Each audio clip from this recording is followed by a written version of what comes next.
बंशी शोर।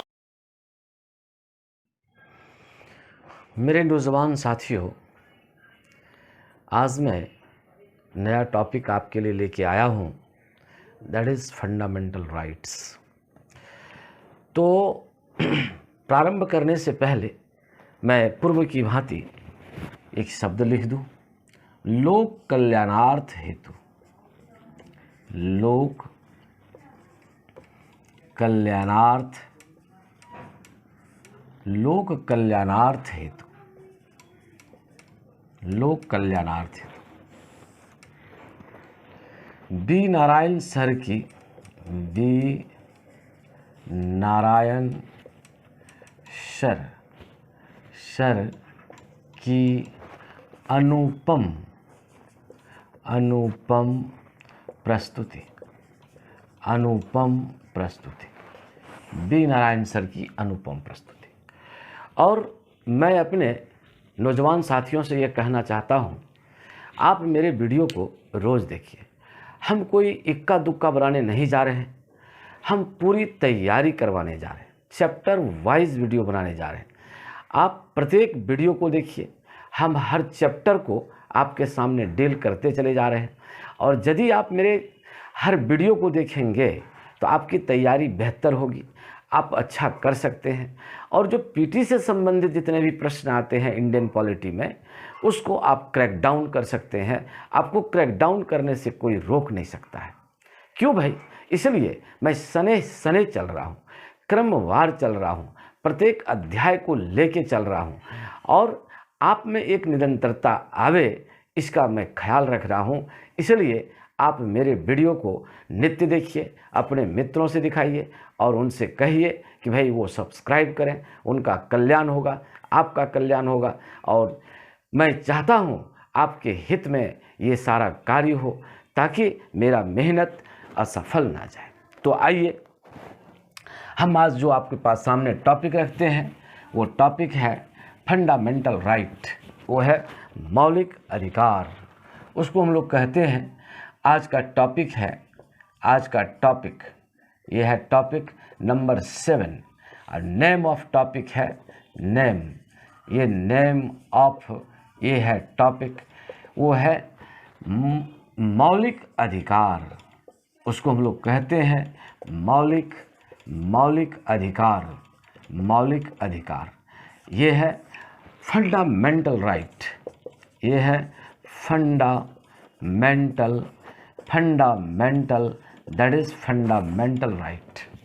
तो आज हम लोग पढ़ेंगे मौलिक अधिकार के बारे में देखेंगे।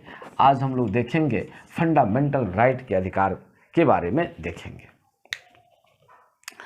तो सवाल ये है कि ये जो फंडामेंटल राइट है, इसको फंडामेंटल राइट क्यों कहा जाता है, इनको मौलिक अधिकार क्यों कहा जाता है?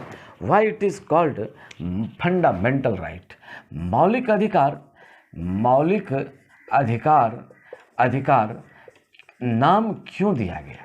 तो मौलिक अधिकार नाम इसलिए दिया गया कि भाई ये क्या है, ये बड़ा सर्वश्रेष्ठ चीज़ है, ये क्या है, मूलभूत तत्व है। तो मौलिक अधिकार वह अधिकार है, ये क्या है भाई? तो कहता है कि मौलिक अधिकार, मौलिक अधिकार नैसर्गिक अधिकार है, नैसर्गिक अधिकार है। यह प्रकृति प्रदत्त है, यह प्रकृति प्रदत्त है। इसके बिना नागरिकों का क्या नहीं हो सकता है? सर्वांगीण विकास। इसके बिना नागरिकों का सर्वांगीण विकास नहीं हो सकता है। सर्वांगीण विकास संभव नहीं है। इसके बिना नागरिकों का सर्वांगीण विकास संभव नहीं। यानी कहने का मतलब यह है, I mean to say that what is the meaning of this line? It means that सर्वांगीण विकास, इसका माने ये है, हर व्यक्ति, हर नागरिक, हर लोग ये क्या चाहता है कि मेरा क्या हो? चहुमुखी विकास हो। हर व्यक्ति क्या चाहता है, हर व्यक्ति, हर मानव, हर पीपल वो क्या चाहता है कि मेरा क्या हो, मेरा चहुमुखी विकास हो, मेरा क्या हो, चहुमुखी विकास हो, चहुमुखी विकास हो। तो चहुमुखी विकास में क्या हम लोग रख सकते हैं भाई कि जीवन के हर क्षेत्र का, हर पहलू का विकास हो। तो जीवन का हर क्षेत्र कौन है भाई? तो जीवन का यदि हम क्षेत्र देखें, whole aspect of your life, ये क्या है भाई? Whole aspects of life. ये जीवन का जो संपूर्ण एस्पेक्ट्स है, पहलू है, वो जीवन का पहलू कौन है भाई? वो जीवन का पहलू। तो जीवन का पहलू कौन है? हम राजनीतिक जीवन को देखते हैं, राजनीतिक जीवन। क्या हम लोग देखते हैं? सामाजिक जीवन, आर्थिक जीवन, और हम लोग क्या देखते हैं?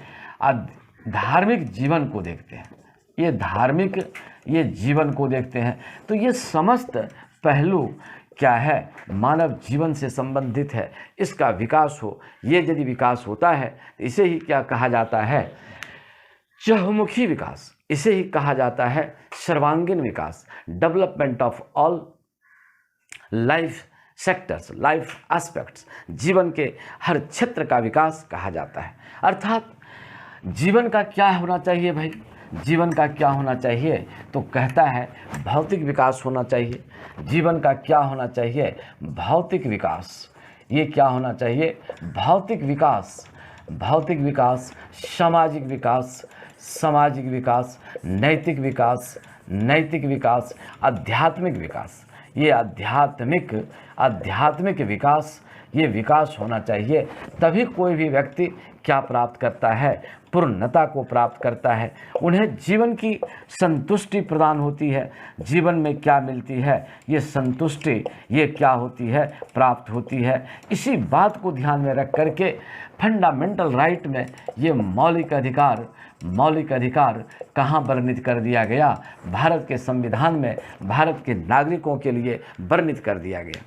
Mentioned fundamental right in Indian constitution. तो आप समझ गए होंगे कि रियल में मौलिक अधिकार क्या है। तो मौलिक अधिकार क्या है? यह एक नैसर्गिक अधिकार है जो किसके द्वारा दिया गया है? प्रकृति प्रदत्त है। और इसीलिए इसका मूल उद्देश्य क्या है? नागरिकों का चहुमुखी विकास, सर्वांगीण विकास, नागरिकों का भौतिक विकास, आध्यात्मिक विकास, नैतिक विकास। तो ये बड़ा स्पष्ट रूप से हमारे संविधान में इसका वर्णन कर दिया गया है। तो अब हम लोग बात करते हैं कि जो मौलिक अधिकार दिया गया है, ये बेसिक मैटर्स को देखते हैं कि भाई जो सामान्य परीक्षा में जो पूछे जाते हैं तो वो मौलिक अधिकार के बारे में क्या पूछे जाते हैं। तो हम लोग देखते हैं ये जो मौलिक अधिकार है, इसके संबंध में कौन सी बात है? ये है मौलिक अधिकार है। तो मौलिक अधिकार में क्या है भाई? तो इसमें जो हम लोग फंडामेंटल राइट देखते हैं, फंडामेंटल, ये क्या है? ये फंडामेंटल, ये राइट है। ये तो फंडामेंटल राइट में हम लोग क्या देखते हैं भाई? तो इसमें हम लोग देखते हैं कि सबसे पहले देखते हैं कितने संविधान के किस भाग में वर्णित है। तो संविधान के जो भाग है, ये भाग 3 में वर्णित है। इसका अनुच्छेद देखते हैं, कहाँ से कहाँ तक ये अनुच्छेद में है। ये तो ये है 12 से 35 तक, ये 12 से 35 तक है। और कहाँ से लिया गया है? ये लिया गया है यूएसए के संविधान से इसको लिया गया है, या यूएसए के संविधान से ये क्या है? ये प्रभावित है। तो इसको हम लोग कहते हैं पार्ट 3 में ये वर्णित है। पार्ट 3, ये है पार्ट 3 में वर्णित है। ये आर्टिकल कितना है भाई? तो ये आर्टिकल है आपका 12 से ये कितना है? 35 है। From 12 to 35। और टेकन फ्रॉम, कहाँ से लिया गया? ये टेकन फ्रॉम कहाँ से? यूएसए से ये लिया गया। तो ये बात को आप हमेशा याद रखिए, रिमेंबर रखिए कि किस भाग से? तो भाग 3, अनुच्छेद कितना से कितना? तो 12 से 35। कहाँ से लिया गया? ये यूएसए से लिया गया। ये हमेशा हर एग्जामिनेशन में, चाहे वो हायर लेवल का एग्जामिनेशन हो, either higher levels examination or lower level examination, such type of question asked in your question papers. इसीलिए मूलभूत तथ्य को, मूलभूत बातों को याद रखना बड़ी अनिवार्य होता है, ताकि हम प्रारंभिक बातों को हम क्या जान सकें, हम समझ सकें, जान सकें। इसलिए मैंने ये बातें आपके सामने प्रस्तुत किया। That's why I have presented such type of matter before you. अब हमको ये देखना है कि जो फंडामेंटल राइट है, तो इसको पहले हम लोग दिखा दें कि मूल संविधान में फंडामेंटल राइट की चर्चा कितनी थी। तब मूल संविधान में भारत के नागरिकों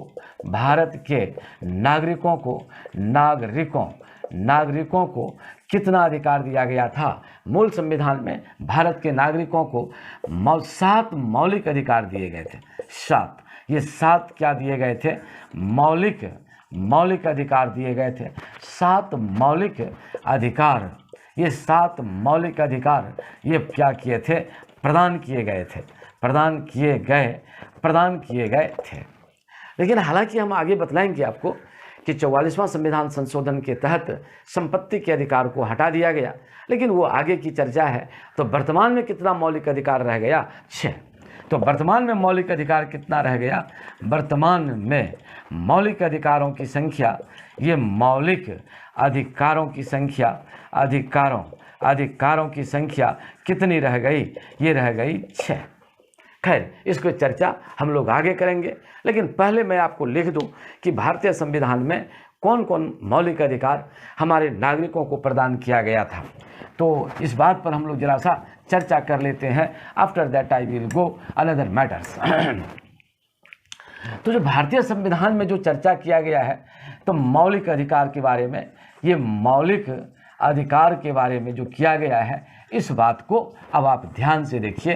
ये मौलिक अधिकार में क्या किया गया है? तो मौलिक अधिकार में क्या दिया गया है भाई? अनुच्छेद 12 से लेकर के 35 तक इसका क्या है? ये वर्णन है। Article 12 to 35। आर्टिकल का मतलब यहाँ पर अनुच्छेद है। तो यहाँ 12 से 35 दिया गया है। तो ये कौन कौन है भाई? तो यहाँ जरा सा हम लोग देख लें। तो ये 12 में क्या दिया गया है? अनुच्छेद आर्टिकल 12 में क्या दिया गया है? राज्य की परिभाषा। राज्य की क्या दिया गया है? ये राज्य की परिभाषा। आर्टिकल 13 में क्या दिया गया है? आर्टिकल 13 में दिया गया है इसको हम लोग कहते हैं न्यायिक पुनर्विलोकन का अधिकार। ये है न्यायिक पुनर्विलोकन, ये न्यायिक पुनर्विलोकन का अधिकार या उनकी समीक्षा अधिकार। और 13 में क्या दिया गया है? आर्टिकल कितना हम लोग देखते हैं, 14 से 18 के बीच में क्या दिया गया है? 14 से 18। तो 14 से 18 के बीच में क्या क्या बात कहा गया है? तो इसमें 3-4 बात कहा गया है। तो ये 14 से 18 में क्या है भाई? तो इसमें समता का अधिकार दिया गया है। ये समता का अधिकार है, समता। तो इस समता का यहाँ पर क्या दिया गया है? ये अधिकार दिया गया है। तो समता का जो अधिकार है वो कितना से कितना तक दिया गया है? 14 से 18। ये है समता का अधिकार। समता का अधिकार, ये समता का अधिकार है। राइट टू इक्वलिटी, ये है राइट टू इक्वलिटी, ये है राइट टू इक्वलिटी। ये समता का क्या दिया गया है? ये समता का ये अधिकार दिया है। तो कितना से कितना का अंतर्गत आर्टिकल दिया गया है? तो ये दिया गया है 14 से, ये कितने अंतर्गत दिया गया है? 18। तो ये है समता का अधिकार। पुनः फिर क्या दिया गया है भाई? तो जो पुनः हम लोग देखते हैं ये, तो यहाँ पर दूसरा में क्या दे दिया गया है? स्वतंत्रता का अधिकार। ये क्या दिया गया है? स्वतंत्रता। ये स्वतंत्रता का ये क्या दिया गया है? ये अधिकार। तो स्वतंत्रता का अधिकार क्या है? Right to freedom. ये है राइट टू फ्रीडम, ये राइट टू, ये है फ्रीडम। ये कितना से कितना के अंतर्गत दिया गया है? ये है 19 से, ये है 19 से ये 22 तक। ये आर्टिकल 19 से ये 22 तक इसका प्रयोग किया गया है। यानी स्वतंत्रता का अधिकार आर्टिकल 19 से 22 तक ये प्रावधान दिया गया है। इसके बाद तीसरा में हम लोग देखते हैं, थर्ड में देखते हैं शोषण के विरुद्ध अधिकार। तीसरे नंबर पर हम लोग देखते हैं शोषण के विरुद्ध अधिकार। ये है शोषण के ये है विरुद्ध, शोषण के विरुद्ध ये क्या है, ये शोषण के विरुद्ध अधिकार। ये शोषण के विरुद्ध अधिकार में क्या दिया गया है, तो ये कहता है राइट, राइट अगेंस्ट, ये right against exploitation, exploitation, right against exploitation. तो ये कहाँ से कहाँ तक दिया गया है, तो ये दिया गया है अनुच्छेद 23 से 24 तक ये अधिकार दिया गया है, शोषण के विरुद्ध अधिकार, right against exploitation under article 23 to 24। इसके बाद क्या दिया गया है, चौथा में कौन सा अधिकार दे दिया गया है, फोर्थ में ये फोर्थ में दिया गया है इसको हम लोग कहते हैं स्वतंत्रता का अधिकार। ये है स्वतंत्रता, ये स्वतंत्रता का, ये यहाँ पर क्या दिया गया है, ये स्वतंत्रता का अधिकार, राइट टू अनुच्छेद धार्मिक स्वतंत्रता का अधिकार, ये क्या दिया गया है, धार्मिक, ये धार्मिक स्वतंत्रता का अधिकार दिया गया है। तो ये धार्मिक स्वतंत्रता का अधिकार कितना से कितना दिया है, right to freedom of religion, ये क्या दिया गया है, right to freedom, right to freedom, right to freedom of religion, ये है रिलीजन, ये धार्मिक स्वतंत्रता का क्या दे दिया गया है, ये अधिकार दिया है। तो ये कितना से कितना दिया है आर्टिकल, ये कितना दे दिया गया, ये है 25 से ये 28 के अंतर्गत ये दिया गया है। ये फोर्थ आर्टिकल है, ये फोर्थ आपका क्या दिया गया, ये राइट है, ये चौथा राइट है। पांचवा राइट में क्या दे दिया गया है भाई, शिक्षा एवं संस्कृति का अधिकार, ये फिफ्थ में क्या दिया गया है, शिक्षा, ये है शिक्षा एवं संस्कृति का अधिकार, शिक्षा एवं संस्कृति का ये क्या दिया गया है, ये अधिकार। ये शिक्षा एवं संस्कृति का अधिकार कितने आर्टिकल के अंतर्गत दे दिया गया है, तो इसमें दिया गया है 29 और 30 के अंतर्गत ये आर्टिकल, ये इसमें दिया गया है शिक्षा एवं संस्कृति का अधिकार के अंतर्गत ये बात कही गई है। फिर छठा में क्या दिया गया है भाई, संपत्ति का अधिकार, ये संपत्ति का अधिकार, ये छठा में दिया गया है, सिक्स्थ में संपत्ति का अधिकार, ये छठा में दिया गया है संपत्ति का अधिकार, ये संपत्ति का ये क्या दिया गया है, ये संपत्ति का अधिकार, राइट टू प्रॉपर्टी, ये है राइट टू, ये क्या है प्रॉपर्टी, ये संपत्ति का ये अधिकार दिया गया है। कितना में दिया गया है, तो आर्टिकल 31 में दिया गया है ये संपत्ति का अधिकार। और सातवां क्या दे दिया गया है, संवैधानिक उपचारों का अधिकार, ये संवैधानिक, ये है संवैधानिक उपचारों, संवैधानिक उपचारों का ये क्या दिया गया है, ये संवैधानिक उपचारों का अधिकार है।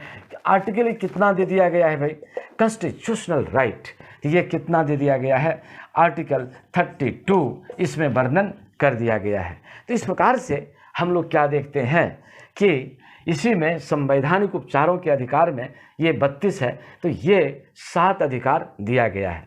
और संवैधानिक उपचार के अधिकार में कौन सी दिया गया है, इसी में रीट की बात कही गई है। जो संवैधानिक उपचार का अधिकार है इसी में रीट की बात कही गई है। सातवां में जो हम लोग बात कर रहे हैं संवैधानिक, ये संवैधानिक उपचारों, संवैधानिक उपचारों के अधिकार में, ये संवैधानिक उपचारों के अधिकार में किसकी चर्चा है, ये रीट की चर्चा है। किसकी चर्चा है, ये रीट, ये रीट की इसमें क्या किया गया है, ये चर्चा किया गया है, ये चर्चा किया गया है। तो कितना रीट की चर्चा है भाई, ये 5 का चर्चा कर दिया गया है। जब हम पढ़ाएंगे तब हम बोलेंगे, केवल हम अभी आप इसका नाम लिख देते हैं तब फिर हम लोग इस पर आएंगे। तो ये हम लोग सबसे पहले जो रीट देखते हैं, रीट की संख्या जो देखते हैं, रीट की संख्या, तो ये रीट की संख्या कितनी हो गई, ये 5। तो यहाँ पर क्या कर देंगे हम लोग, बंदी प्रत्यक्षीकरण, ये है बंदी प्रत्यक्षीकरण। दूसरा क्या हो गया भाई, ये है परमादेश, परमादेश। तीसरा क्या कहते हैं, प्रतिषेध, तीसरा प्रतिषेध। चौथा हम लोग क्या कहते हैं, तो चौथा हम लोग देखते हैं उत्प्रेषण, ये है चौथा है उत्प्रेषण। और पांचवा क्या यहाँ पड़ जाता है, ये पड़ता है अधिकार परीक्षा, ये अधिकार परीक्षा। तो मोटे तौर पर हमने आपको ये बात बता दिया। फिर उधर जो 33 है, 34 है, 35 है, उसकी अलग से व्याख्या होगी, उसमें अलग अलग प्रोविज़न है। तो इस प्रकार से हम लोगों ने क्या देखा, भारत के नागरिकों को कितना मौलिक अधिकार दिया गया, ये 7। तो 7 मौलिक अधिकार जो दिया गया ये किसके अंतर्गत दिया गया? ये दिया गया किसके अंतर्गत? ये दिया गया फंडामेंटल मूल संविधान के अंतर्गत। लेकिन अभी अभी हमने कहा है कि साहब ये क्या कर दिया गया, 44वां संविधान संशोधन के तहत ये क्या कर दिया गया, संपत्ति के अधिकार को हटा दिया गया। और हटा करके उसको जब हटा दिया गया तो कितना बच गया? मात्र 6 मौलिक अधिकार बच गया। और संपत्ति के अधिकार को हटा करके 300 क में उसको क्या करके डाल दिया गया। और कैसा अधिकार बना दिया गया? कानूनी अधिकार बना दिया गया। तो यहाँ हम एक बात देख लेते हैं कि संपत्ति के अधिकार को क्या कर दिया गया। ये संपत्ति के अधिकार को, संपत्ति का जो अधिकार है, राइट टू प्रॉपर्टी, ये राइट टू प्रॉपर्टी, ये राइट टू क्या है? ये प्रॉपर्टी। तो इसको क्या कर दिया गया? 44वां संविधान संशोधन, 44वां संविधान संशोधन 1978 के तहत इसे क्या कर दिया गया? निरस्त कर दिया गया। इसे निरस्त कर दिया गया। और इसको कहाँ डाल दिया गया? तो कहता है अनुच्छेद 300 क में इसको डाल दिया गया। और कौन चीज़ का दर्जा दे दिया गया? इसको दर्जा दे दिया गया, कानूनी अधिकार का दर्जा दे दिया गया। इसको किस में डाल दिया गया? संपत्ति के अधिकार को, संपत्ति के अधिकार को, ये संपत्ति के अधिकार को किस में डाल दिया गया? तो कहता है संपत्ति के अधिकार को कानूनी अधिकार का दर्जा दे दिया गया। कानूनी अधिकार, ये अधिकार का ये क्या कर दिया गया? ये दर्जा दे दिया गया, दर्जा दे दिया गया। और कितना में इसको डाल दिया गया? 300 क में इसको क्या कर दिया गया? डाल दिया गया। तो अब सवाल यहाँ पर एक प्रश्न और उठ जाता है, यहाँ 2 बात और उठ जाता है कि भाई ये संपत्ति का जो अधिकार है इसको कानूनी अधिकार बना दिया। तो यहाँ पर 2 बात है कि कानूनी अधिकार और मौलिक अधिकार में तब क्या अंतर हो जाता है? ये कानूनी अधिकार, ये कानूनी अधिकार और यहाँ पर क्या हो जाएगा? ये मौलिक अधिकार। तो यहाँ दोनों में क्या अंतर हो जाता है भाई? ये देखना अब हमको यहाँ पर है। तो जो कानूनी अधिकार होगा वह संसद की सामान्य प्रक्रिया के तहत इसको क्या कर दिया जाएगा? परिवर्तित कर दिया जाएगा। सामान्य प्रक्रिया के द्वारा, सामान्य प्रक्रिया के द्वारा इसको क्या कर दिया जाएगा? परिवर्तित कर दिया जाएगा, परिवर्तित कर दिया जाएगा। इसमें संशोधन की आवश्यकता नहीं होगी। इसमें किसकी आवश्यकता नहीं होगी? संशोधन की ये क्या होगी? आवश्यकता नहीं होगी। संशोधन की आवश्यकता नहीं होगी। इसमें संशोधन की आवश्यकता नहीं होगी। और इसको जो सुरक्षा दिया जाएगा सामान्य कानून के द्वारा सुरक्षित किया रखा जाएगा। इसको जो सुरक्षा प्रदान किया जाएगा वह सामान्य कानून के द्वारा सुरक्षा प्रदान किया जाएगा। इन्हें सामान्य कानून के द्वारा इन्हें क्या किया जाएगा? सामान्य कानून के द्वारा इसे सुरक्षित रखा जाएगा, सुरक्षित रखा जाएगा। ये सामान्य कानून के द्वारा इन्हें सुरक्षित रखा जाएगा। लेकिन इसमें जो हम लोग देखेंगे मौलिक अधिकार में जो देखेंगे, ये मौलिक अधिकार में ऐसी बात नहीं है। इनकी जो गारंटी दी जाती है, इनको जो सुरक्षा प्रदान किया जाता है वह संसद के द्वारा प्रदान किया जाता है। इसकी जो सुरक्षा की जो गारंटी दी जाती है, ये सुरक्षा की जो गारंटी है, सुरक्षा की गारंटी वो डायरेक्ट किसके द्वारा है? संसद के विधि के द्वारा है, संसद के विधि के द्वारा है। ये विधि के ये क्या है? ये द्वारा है। इसमें भी किसी प्रकार का संशोधन किया जाएगा तो आर्टिकल 368 के तहत संशोधन किया जाएगा। इसमें किसी भी प्रकार का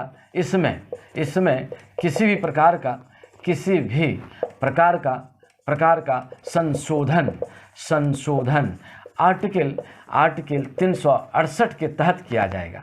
आर्टिकल 368 के तहत किया जाएगा।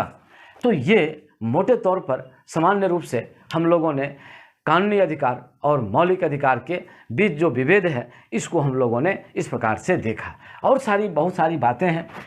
वो उस पर हम लोग विचार करने की आवश्यकता नहीं है। लेकिन जो परीक्षा में पीटी में जो पूछा जाता है सामान्य रूप से, ये बातों पर हम लोग क्या करेंगे, चर्चा करेंगे। और आप हमेशा इस बात को ध्यान रखिए कि हम जो कुछ भी करने जा रहे हैं वो एकदम सिलसिलेवार ढंग से करने जा रहे हैं, टॉपिक वाइज करने जा रहे हैं।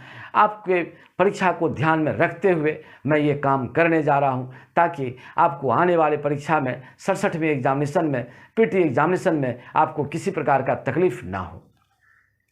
आप मुझ पर भरोसा करिए। आप मुझ पर भरोसा यदि रखे हैं तो आप मेरे वीडियो को देखते रहिए, आप जरूर पीटी में सफल होंगे। इसके बाद पुनः मेंस में आप आएंगे मेरे पास, हिस्ट्री ऑप्शनल सब्जेक्ट पढ़ने के लिए ज़रूर आएंगे। ये मुझे पूर्ण विश्वास है, पूर्ण उम्मीद के साथ मैं कहता हूँ। आप इस पर गौर फरमाइए और मैं जिस निरंतर प्रक्रिया से आपको पढ़ाते जा रहा हूँ आप पढ़ते चले जाइए।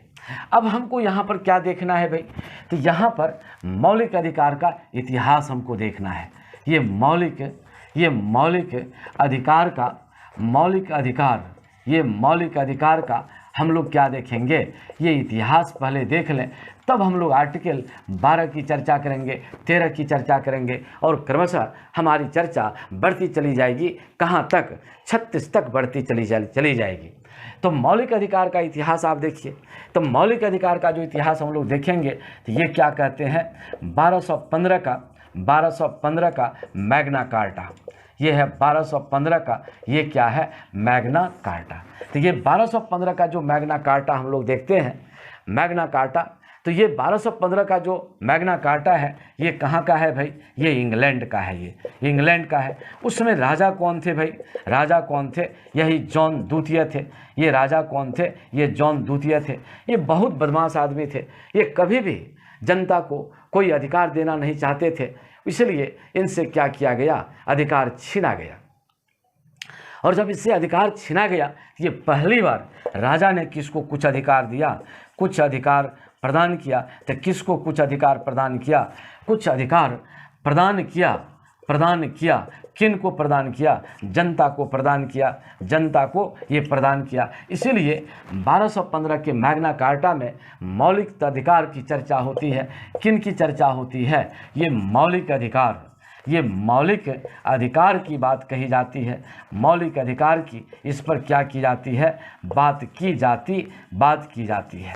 तो ये बात जो सबसे पहले मौलिक अधिकार की जो चर्चा की बात हम लोग देखेंगे, ये 1215 का क्या है, मैग्ना कार्टा है। और किसके समय का है, यह इंग्लैंड का है। किसके समय का है, जॉन द्वितीय के समय का है, जो राजा ने पहली बार अपने जनता को कुछ क्या दिया, अधिकार दिया।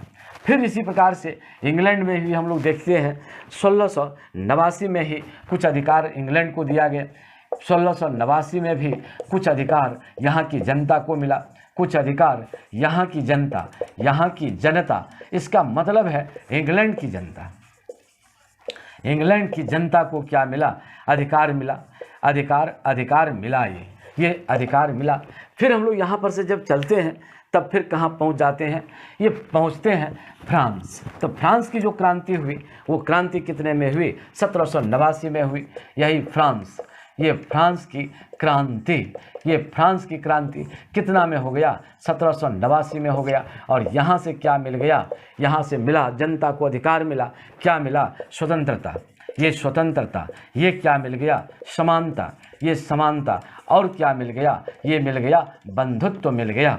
ये क्या मिल गया, हम लोग देखते हैं स्वतंत्रता का अधिकार मिल गया, समानता का, इक्वलिटी का और फ्रेटर्निटी का, इसमें क्या मिल गया, ये अधिकार ये मिल गया। तो यहाँ भी जनता को क्या प्रदान कर दिया गया, ये अधिकार दिया गया। आम जनता को क्या दिया गया, आम जनता को यहाँ पर क्या दिया गया, अधिकार दिया गया। तो यहाँ पर भी हम लोग देखते हैं कि मौलिक अधिकार की यहाँ पर भी बात होती है। इसके बाद हम लोग यहाँ से जब चलते हैं तब हम लोग कहाँ चलते हैं, अमेरिकी स्वतंत्रता संग्राम की बात चलते हैं। अमेरिकी स्वतंत्रता संग्राम। तो यहाँ भी जा कर के जब संग्राम ये लड़ा गया तो यहाँ भी नागरिकों को क्या अधिकार दिया गया, नागरिकों को क्या दिया गया, ये अधिकार दिया गया। नागरिकों को ये अधिकार दिया गया। कितना में दिया गया, इसने संविधान जब बनाया तो 1791 में नागरिकों के लिए क्या कर दिया गया, कुछ अधिकार की घोषणा कर दी गई। इस प्रकार से दुनिया में इस प्रकार से धीरे धीरे क्रमशः मौलिक अधिकार यानी जनता को अधिकार प्रदान किया जाने लगा। और भारतवर्ष के संदर्भ में यदि हम लोग देखें तो हम लोग देखते हैं कि जो नेहरू रिपोर्ट है, ये नेहरू रिपोर्ट ये कितना में है भाई? ये 1928 में, ये नेहरू रिपोर्ट 1928 में। तो इसमें नेहरू रिपोर्ट 1928 में इसमें भी जाकर के क्या कर दिया गया, ये मौलिक अधिकार की मांग, ये मौलिक अधिकार की मांग, ये क्या किया गया, ये रखा गया, ये मौलिक अधिकार की मांग यहाँ रखा गया।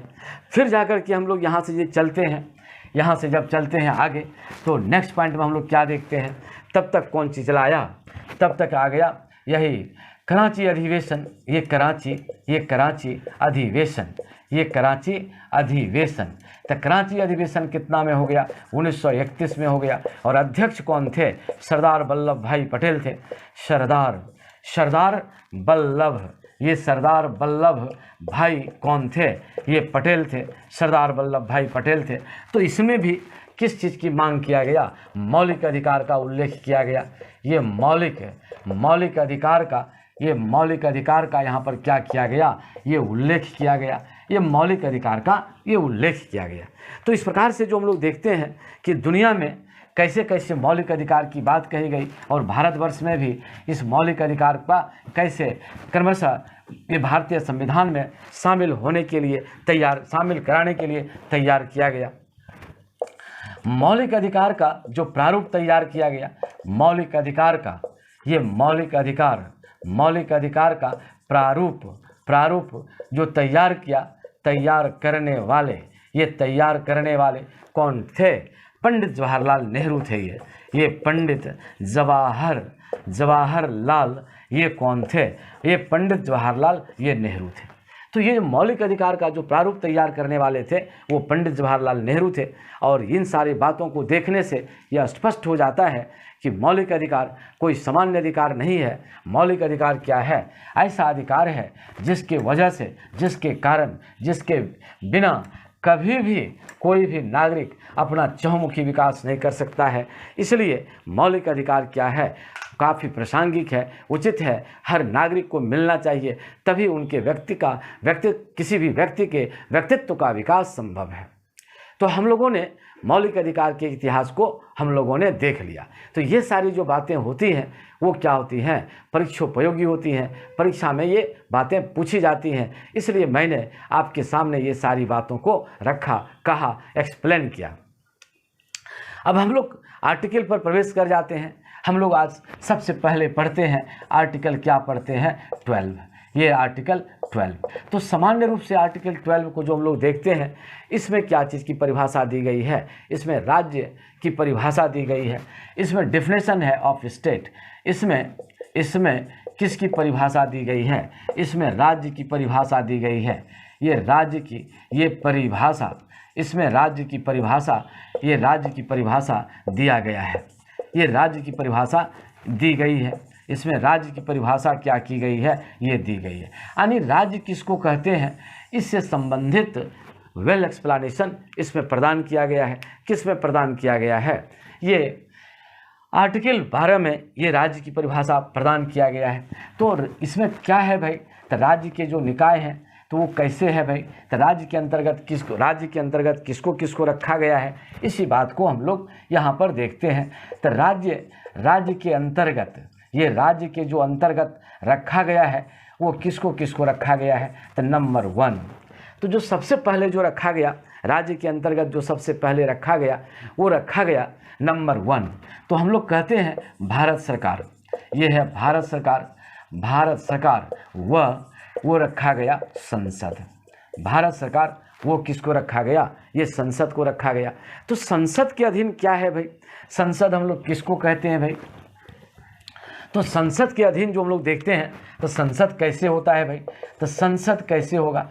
तो ये पार्लियामेंट है, ये जो पार्लियामेंट है। तो ये पार्लियामेंट में क्या होगा? तो यहाँ पर होगा राष्ट्रपति, ये होगा राष्ट्रपति।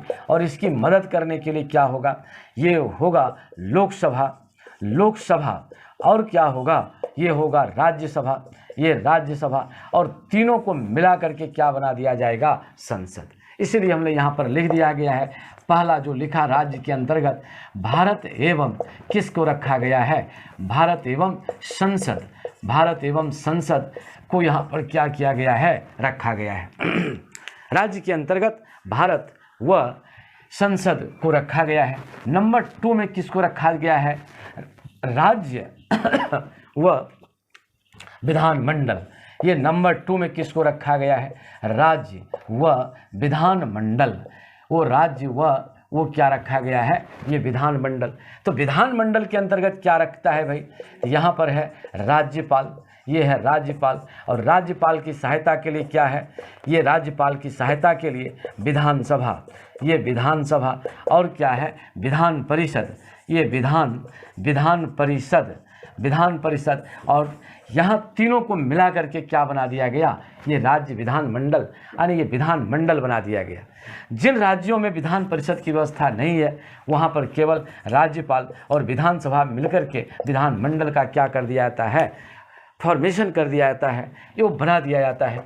इसके बाद 3 नंबर में किसको रखा गया भाई, इसके अंतर्गत स्थानीय प्राधिकार को रखा दिया गया, स्थानीय प्राधिकार को। तीसरे नंबर के अंतर्गत किसको रख दिया गया, स्थानीय प्राधिकार, ये स्थानीय प्राधिकार को, ये तीसरे अंतर्गत स्थानीय प्राधिकार को रख दिया गया। लोकल अथॉरिटी, ये लोकल, इसको क्या रख दिया गया, ये लोकल अथॉरिटी को रख दिया गया।